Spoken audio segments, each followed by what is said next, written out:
What do you expect in terms of growth this quarter and this year? Okay.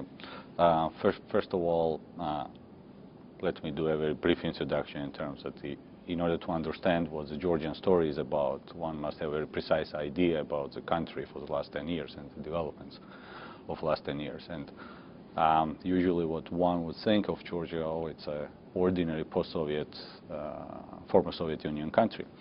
And in reality, it's not, because this is one of the least corrupt countries, not only in the region, but in Europe. It has a very friendly business environment. It has very high level and high quality government services. So the next question about Georgia that would come on mind would be, oh, that's ordinary Eastern European country. And here the answer is no again. It's not an ordinary other Eastern European country, because our public debt to GDP is less than 35%, which makes Georgia one of the least indebted country in Europe. Non-performing loans are down to 4.5%, which is twice as less as in Eastern European countries, most of the Eastern European countries. And Georgia is committed to the open liberal economy. So all this together provides the feedback and the result that everybody should take into the consideration when talking about the growth of the past 10 years and the growth of the next years. I'll just remind you that does it work or no? The answers are very simple. Last year our growth was 6.8%, after 6.4% in 2010, so the economy has rebounded without any doubt, and Georgia is among very few countries who actually upgraded in 2011. And all this is a result of very sound monetary and fiscal policy together held in the country. So getting back to the question, what is our forecast? Our forecast is almost in line what we have experienced for the last 10 years, which means that in the last 10 years average real growth was 6.5%. So our growth was next year is actually 6.4%. This is a forecast that we have right now, and I'm sure that it's more on the conservative side than on the opposite one. So forecast for 2012 is 6.4%? Yeah. And what about inflation? What's your forecast for this year? Our target inflation is 6%, medium-term inflation, which we target on 3-year period. As of today, inflation is less than 1%, which is below the target, but here we should take into the consideration the base effects that took place last year because of the prices on the world commodity markets. We had a very high inflation in the beginning of the year. So by the end of the year, we think that inflation will be close to our target of 6%. And this is pretty much in line with the policies that we built. And what could potentially contribute to higher inflation in Georgia? When talking about the inflation in general in emerging markets, and especially in the country like Georgia, one should have also very clear understanding that our basket of products, of consumer products, that inflation is counted on, I mean the CPI basket that I mean, so there's a big portion of food, unlike in many developed countries. Therefore, the food prices effect has the biggest effect in general on the inflation. And together, of course, with the oil prices, which, because Georgia's the biggest imported good is oil, these two products are basically something that is out of the control of the monetary policy. However, we do our best to control the second round inflation and the perception. I think that we have done it quite good for the last years. Average annual inflation for the last 3 years is 5.3%. Average inflation for the last 10 years is 6.7%, which is again quite in line with the forecasts and the strategies that we have.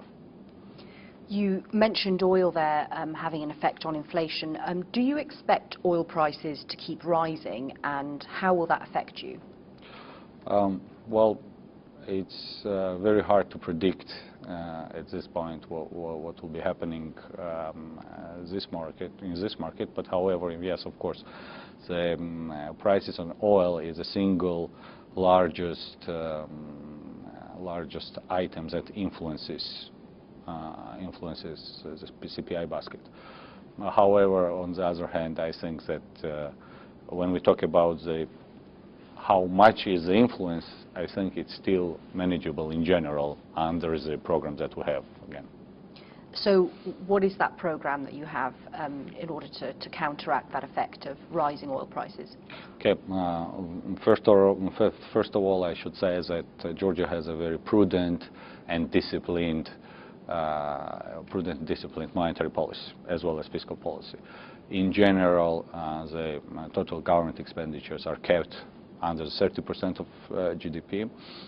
Budget deficit is kept under 3% of GDP, which makes it impossible. I mean, if country has a disciplined and prudent monetary and fiscal policy, you cannot have the inflation as a result of bad management, just to put it straightforward. So the inflation that we can have, like we had in the beginning of the last year, this is inflation purely from the exogenous factors and again, as we mentioned, the oil price, the major commodity prices, a bad harvest in the region, and so on and so on.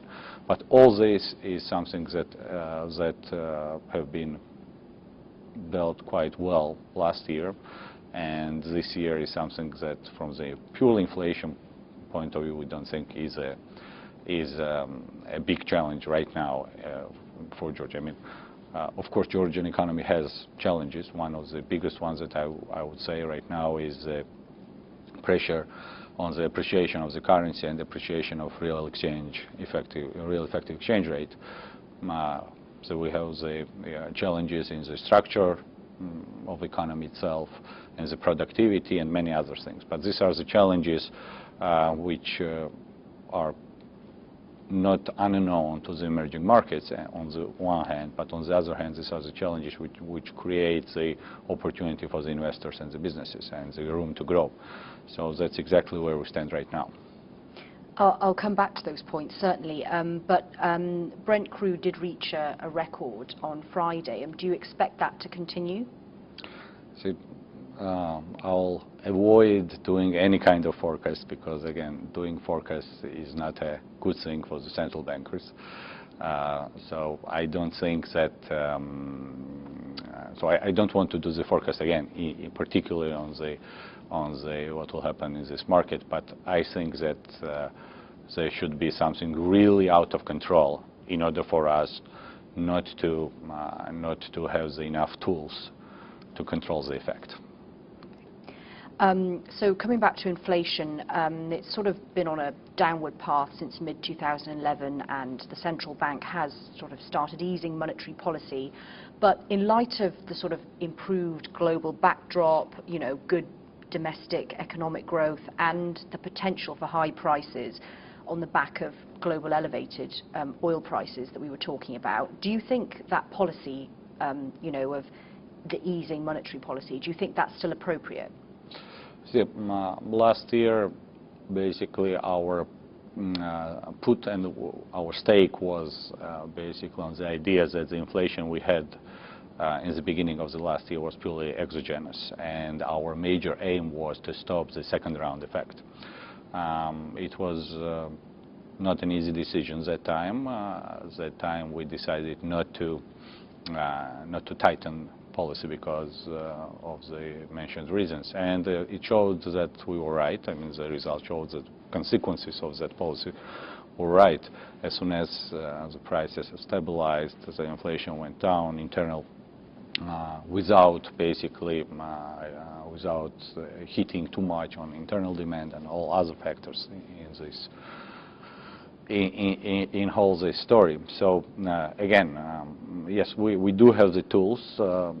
I don't want to forecast because, again, forecasting is not something that we think is our job. But I want to assure everybody, would it be internally or externally, would be interested investor or just a person interested how things will go, that we have all the instruments in place to deal with the challenges and to deal with the specific cases that may occur in particular situation. And the last, not only last year and year before, but the last almost 10 years of our experience shows in almost every single direction that we are being quite effective. So you do or you don't envisage tightening monetary policy? Let's say you still push me to do the forecast. Not in the nearest future. Several years ago, Georgia would hold the governor of the central bank accountable for inflation, as far as I understand.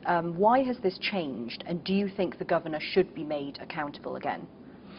Well, in general, governor is accountable for the inflation, and this is the responsibility of central bank. If we take the Georgian case, so in Georgian case, price stability is a direct responsibility of central bank. So of course the governor is responsible for price stability. Of course, governor is responsible, must go to the parliament every year and explain why this or that monetary policy was chosen and how it affected the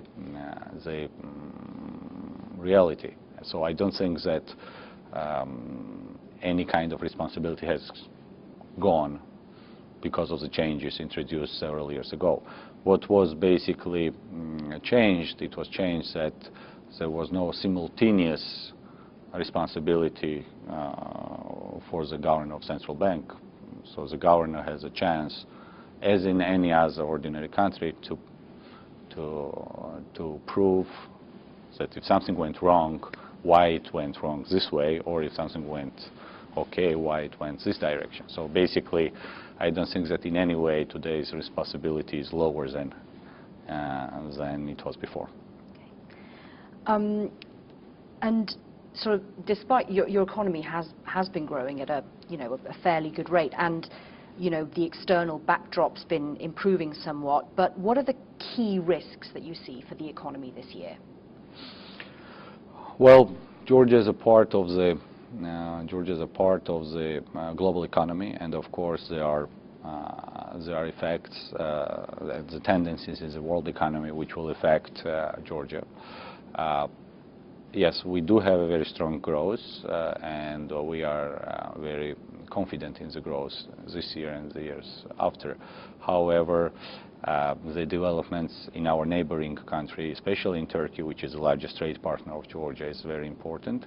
Also, the trends going on in Europe is something that we are following very accurately. And in general, if you ask me what is the three biggest challenges, top three in our agenda, I would say this is appreciation of real effective exchange rate, high dollarization of the economy, and productivity in different sectors of economy. So that's the three top items on our agenda. The current account deficit's been running close to double digits as a share of GDP, and given that you're an oil importer and the oil prices continuing to rise, are you concerned about the sustainability of Georgia's external position? Well, first of all, let me put it this way: current account deficit has reduced twice since 2008. So it was almost close to 23%. Now it's somewhere in the middle of 11 and 12%. However, according to our forecast, it will go to one-digit number in the next 5 years. But even having the very large current account deficit in the previous years, sustainability of financing the current account was never a problem. Never. If you look, and the exchange rate reflects it better than any other single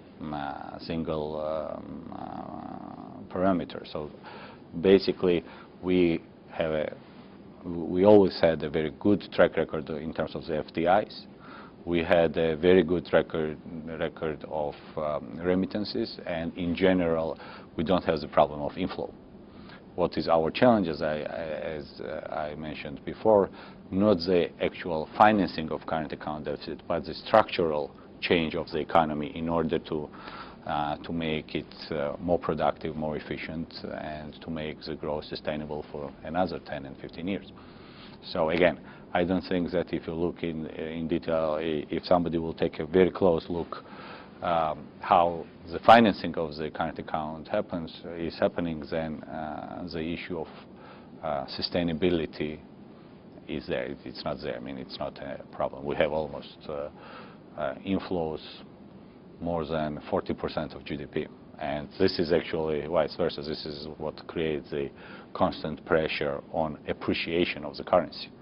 And that's exactly what we are aiming when discussing our monetary policy and discussing different things, including with the government of Georgia.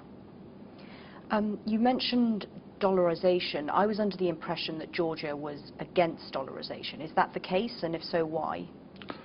I mean, dollarization creates certain risks. High dollarization creates certain risks associated with the foreign exchange, associated with the currency-induced credit risk, if we talk about the banking system, and it limits the capabilities of transmission channels, and it limits the capability of monetary policy of any country. So, yes, we had historically very high dollarization. I should also mention here we have also very good progress. Last year, dollarization has decreased by almost 10%, and at this point of time, Georgia stands on the historical minimum. Still, it's high, but if we look at the trend. But at the same time, I should mention that we don't have any kind of capital control. We don't impose any kind of administrative restrictions on foreign exchange, and basically, to put it in a very simple way, anybody can transfer in and transfer out any amount of liquid assets in any currency he or she wants, or the business wants, unlike many countries in the region.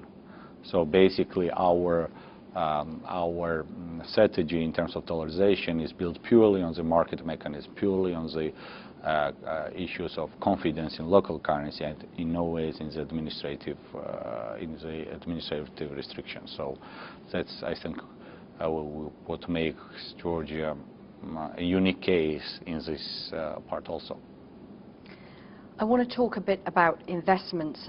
Both Standard & Poor's and Fitch have raised Georgia's credit rating, but it's still below investment grade. So what do you expect in terms of investments? Well, first of all, again, we are talking about the trend, and when we talk about emerging markets like Georgia, we should always look at the trend. And as I told you, for the last 10 years, we had average annual growth of 6.5%. GDP per capita has increased 4.4 times in the last 10 years. 4.4 times in the last 10 years. Banking system for the last 10 years increased 12 times. Our foreign reserve increased 16 times in just, and I'm giving you the figures of the last 10 years. So, of course, if we go the way we have gone for the last period, we will very soon reach the investment grade. So there are different investors. There are investors who are interested in emerging markets, and those investors who are interested in the emerging markets, for them, I think Georgia offers everything that emerging market, hub economy, liberal economy, and friendly environment for the businesses can offer. So I don't think that attracting investors will be a challenge for us.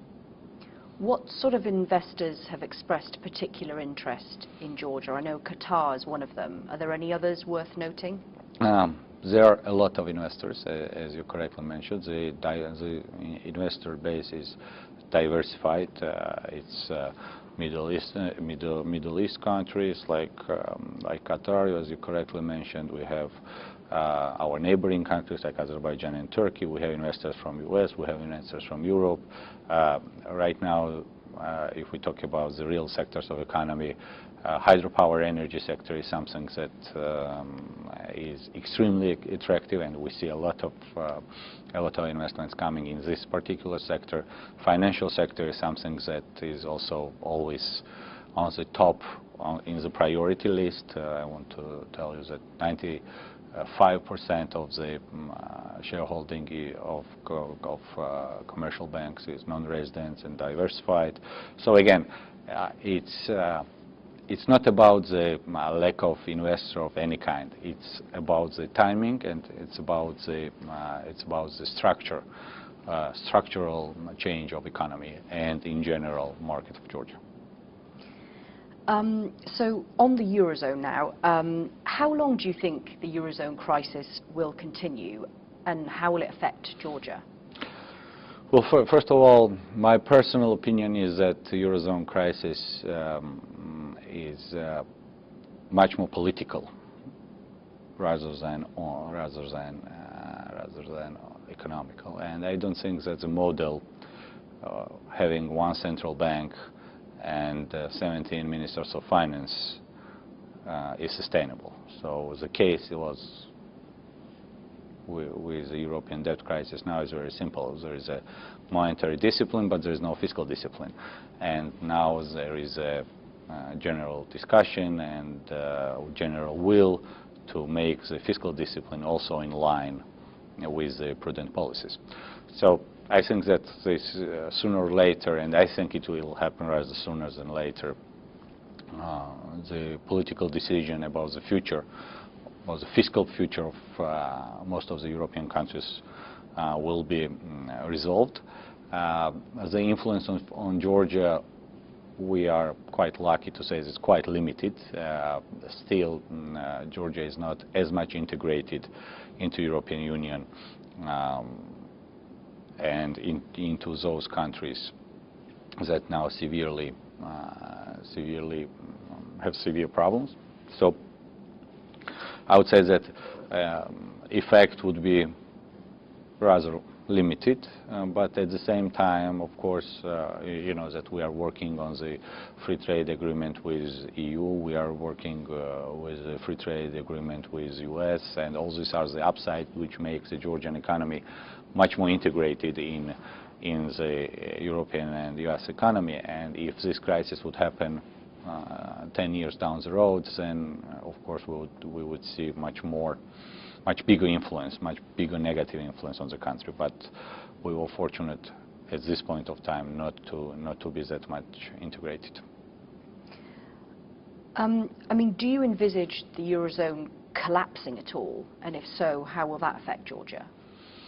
Well, I think that my personal opinion is that to talk about the collapse of the Eurozone is a little bit exaggerated, and I think again that it's a political problem which will be resolved sooner or later, because at the end of the day, consolidated, integrated European market is something that everybody benefits. And if Europe could manage to have monetary discipline for these years, and if Europe could manage to have very prudent monetary policy, there is no reason to believe that it's impossible to have the same with the fiscal part. The question is this less fiscal sovereignty? Yes, it is, but this is something that is on the stake. So I think that this problem will be resolved rather sooner than later. My personal opinion is that sooner everybody will call everybody with its names. It will be easier to make the decisions. And when we talk about when we try to come up with new names in order to avoid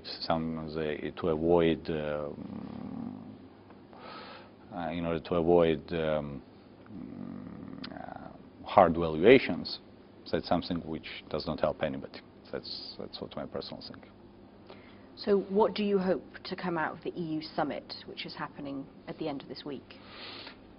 Again, I don't want to go in a very detail in these issues, but what I think is that everybody understands the need for the prudent fiscal policies of all the EU member countries.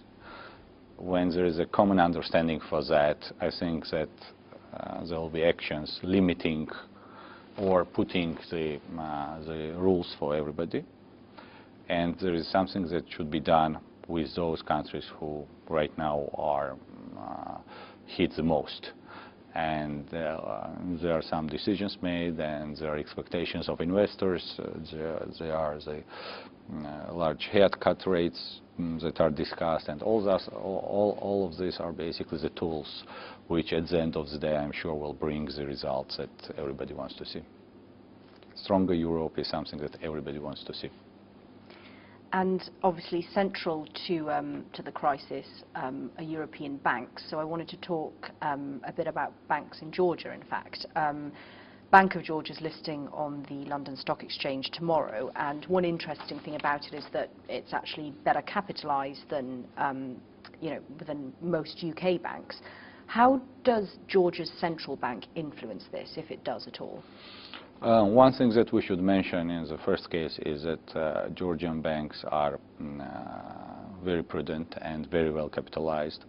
Our regulations are very conservative, and it always was conservative. Our regulations and approaches to the capital as well as liquidity in most cases are in line with the Basel II, Basel III principles. As a result, during the crisis, we didn't have to bail out any single bank, no single bank, and it's very hard to find a country in Europe where no single bailout has happened. Actually, vice versa, banking system has continued to grow and continued very strong signs, not only of resilience, but of growth. And of course, Bank of Georgia, being the largest bank in Georgia, and being the leader of banking system, shows one of the best results. And I think that the event that will take place tomorrow is something very important for Georgia on the way of becoming the regional financial center. That's something that we are all looking for, and I think that role of the largest bank is very important. You sort of mentioned some of these in that answer, but I'll just ask you again, what provisions does the central bank put in place to protect Georgian banks from, possible default in the worst case scenario? Well, first of all, of course, the word itself, default, is something standing very far from the Georgian banking system, and I'm very happy to say that. Secondly, we have very, very conservative ratio of capital adequacy. We have very conservative ratio of liquidity, and there is almost zero trading books on the balance sheets of Georgian banks. So what we are talking in case of Georgia, we are talking about the very conservative banking industry with a very prudent management. Again, the remedy is very simple at the end of the day. It's proper management, sound corporate governance, and conservative capital adequacy and liquidity ratios. All this altogether proves to be the only right way the banking system can develop. Again, we were very happy and maybe lucky at some point that the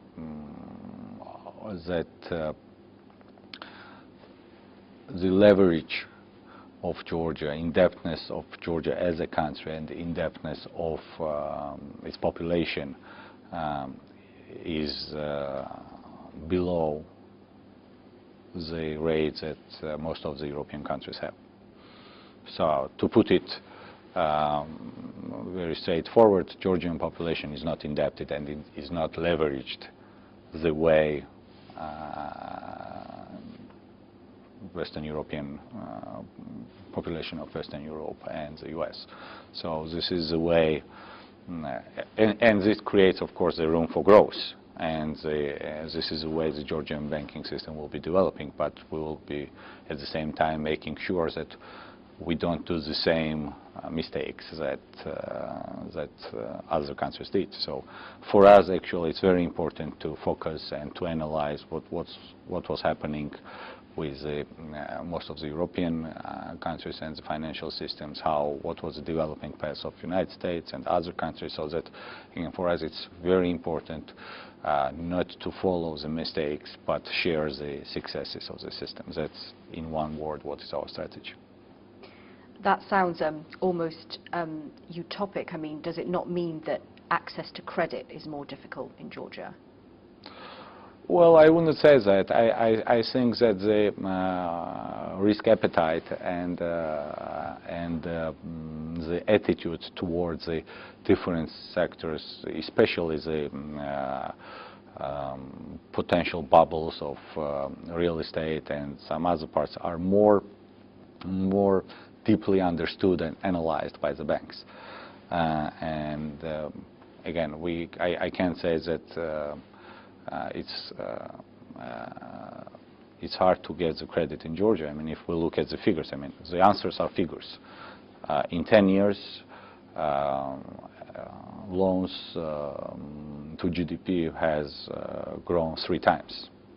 I mean, again, it's twice as low as in European countries at this point of time, again. But there is a growth, and the growth is huge. If I annualize for the last 10 years, we have average annual more than 30% growth of the loan book. With these figures, of course, I don't think it would be appropriate to talk that the credit is not unavailable or unaffordable. That would be my reply. So what do you think needs to happen in the Eurozone to protect European banks from another financial crisis? Well, I think that European countries and European banks have its own very decent European regulators. So let me avoid to comment that. The only thing that I can say is that I really do believe in the future of common European market and European banks, and this, at the same time we are monitoring and looking very, very carefully at all the issues that is taking place in Europe, and the major aim for us is to analyze, not to do the same mistakes as I told you previously that some of the European financial systems and the countries did.